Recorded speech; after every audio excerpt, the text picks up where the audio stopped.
as the Ultimate Universe counts down to the Maker's return and its own ultimate destruction. Whatever became of the new Guardians of the Galaxy and their quest to maintain their future? Well, let's hop into the pages of Ultimate Universe 2 years in, issue number 1, and find out what happens next together, shall we? So then, like I said in the intro, this brand new special one-shot issue for the Ultimate Universe focuses on the all-new Guardians of the Galaxy. It's been 11 months, so in case you don't remember, these guys' whole deal is that they travel not just through space, but time, specifically from a future that is described as a beautiful utopia, one that was ultimately ruined by the machinations of the Maker messing with time. The team also lost the bulk of its members, including America Chavez, across the chronal winds, meaning they've been doing everything in their power to try and find and re-recruit them. Sadly, that mission has not been going good. Oh sure, they've managed to grab some new faces, but unfortunately they're still nowhere near their goal, and time is quite literally ticking down. In an act of pure desperation, Star-Lord of the 12th House, along with Gerudo, their version of the Phoenix, as well as Gary, who I think is just a guy with the Infinity Gauntlet, attempt to cosmically stitch their own timeline into this brand new universe, only for the whole thing to end up going horribly, horribly wrong. The gems on the Infinity Gauntlet end up popping like popcorn, and the Phoenix just straight up ends up dying. It seems that whatever it is, there is something deeply wrong about this universe, something twisted and unnatural. Something that keeps new life from thriving in all of its forms, and hey, if you're thinking that sounds a little metatextual, you ain't seen nothing yet. You see, as we learned via Captain Marvel, the Guardians' ships are literally powered by engines that run off the manifestation of hope. And with all of these deaths and setbacks, hope is in short supply, meaning that everyone fears that they will soon be trapped in the chronal flotsam forever. Which, you know, maybe I'm reading too much into it, but sure as hell sounds like how fans are feeling about the new Ultimate Universe as it stands 2 years in. We are running low on hope, and we fear the mission will not actually be completed in any meaningful way by the time everything is said and done. Still though, the team soldiers on valiantly, sticking ever more to their credo of save everything. It's also not just their hero lives that are spiraling out of control either, it's also their personal lives. Star-Lord attempts to save their version of Multiple Man, the Madrox, only to show up much too late and eventually lock himself away in shame. Then of course there's Captain Marvel herself. You remember back when we first met the Guardians, we learned that her and America were lovers, but America lost her memory when she landed in the present. Cap had given her a chronal distress beacon to be used when she needed it most, and even though, as we saw in the last issue, everything is going to hell in a handbasket for the Ultimates, she still hasn't used it yet, implying that maybe she never will, and Cap will never get the love of her life back. The rest of the issue involves the team traveling throughout time and space looking for their lost members. One particularly interesting little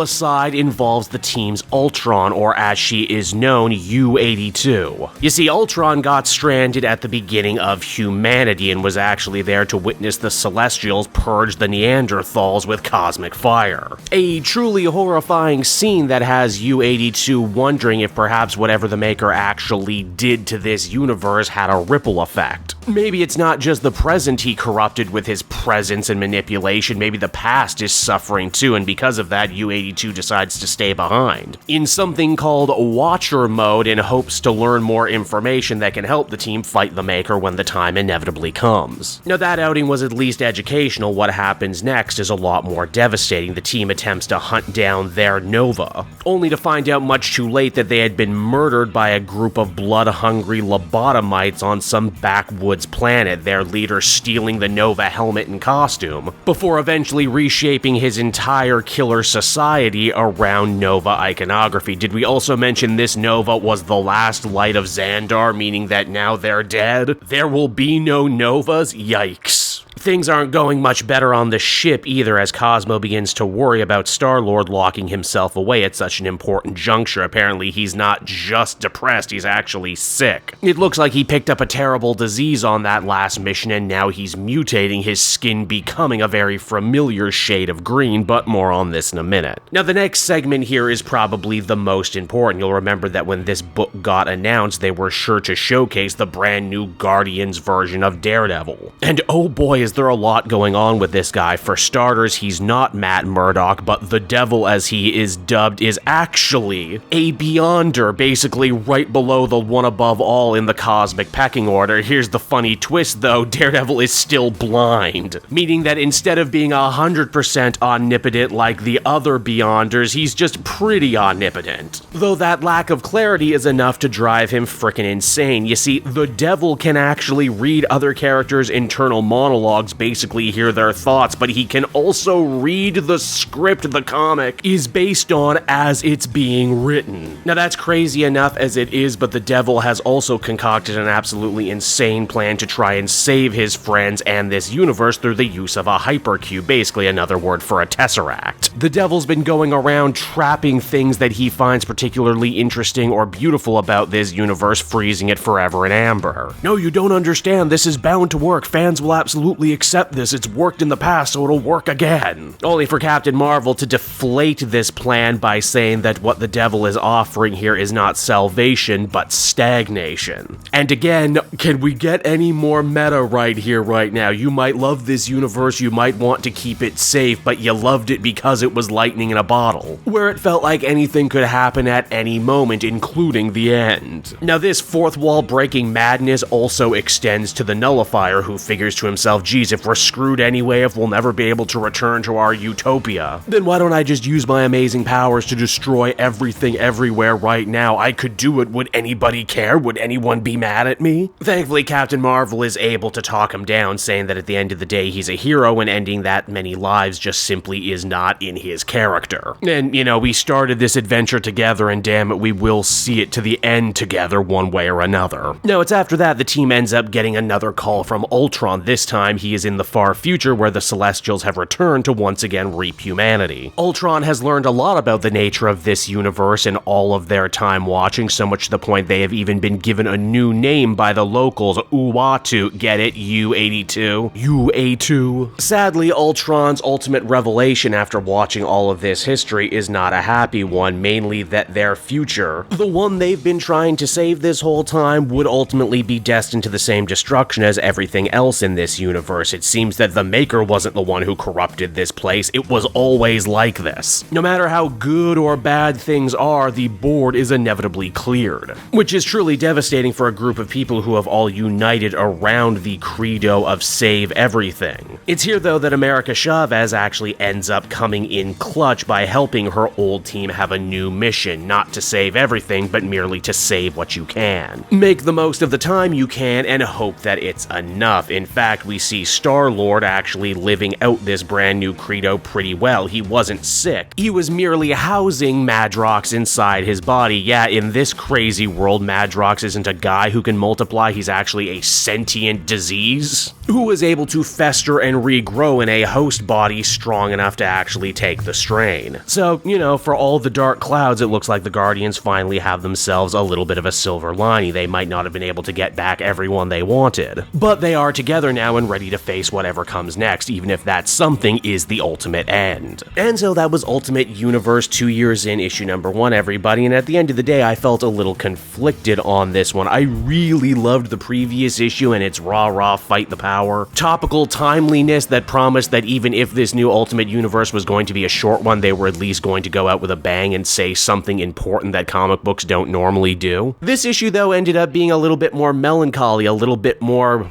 bittersweet, not at all helped by the fact that we met these new Guardians of the Galaxy like 11 months ago, and now their second story ever ends up being probably their last story ever. I actually went back and reread Ultimates issue number 8 to see if there were any sort of hanging plot threads I missed, and there's definitely some stuff that I'm sure would have been returned to had this series gotten its own spin-off, which I'm 90% sure was the plan at some point. Especially this idea that the Maker had walled off the year 1964 for some reason. And now I guess we're never going to know. In a lot of ways, it felt like this issue was trying to be therapeutic for the fan base as the heroes within the story tried desperately to save a world that is doomed 6 ways from Sunday no matter what they do. And if we look at it from that point of view, the story certainly is emotionally affecting. I was emotionally affected by the time everything was done. In fact, I let out a big sigh, which I guess means this late in the game, Ultimate Universe 2 years in, #1 wins the Cape Joel most coveted prize of Feel Bad Comic of the Year. Also taking home a 7.5 out of 10. Pretty good, just not as good as the previous issue. At least they gave all of these characters some closure in a creative way, knowing full well that they didn't have to.